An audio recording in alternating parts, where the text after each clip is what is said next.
Puneet Instrument Private Limited, Ahmedabad, Gujarat, India. So we have developed such kind of system which automates the whole labeling and inventory and dispatching process for industries, manufacturing industries and distribution FMCG companies. So what happens is we saw a problem that whenever there is a payment, people write manually, like on top of the boxes they write manually payment. Let's say if it is 10 kg, then they write 10 kg by pen.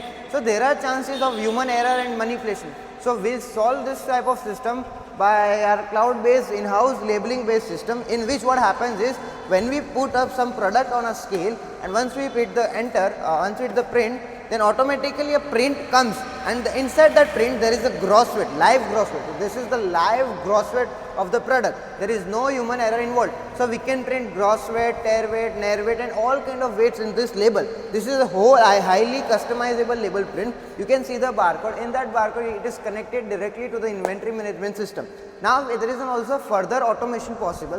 What happens is generally this is used in inventory and dispatching. So we have also developed an AI based inventory based software, in which when we keep something on the scale, let's say when we keep this product, the stock gets automatically deducted from the live payment. Let's say you have 10 tons of stock and you have added 2 kg of product in your weighing scale. Then that 2 kg of weighing scale will be automatically deducted from the main warehousing stock from this scale. So this is a whole AI based inventory system, and this is generally used in manufacturing industries, production and distribution kind of system. So this is a highly automated and highly customizable system. We have developed this system and we have already supplied this system to 12,000 plus companies and many airports around the world. If you have any such kind of requirement, please check the description below, and thank you for watching.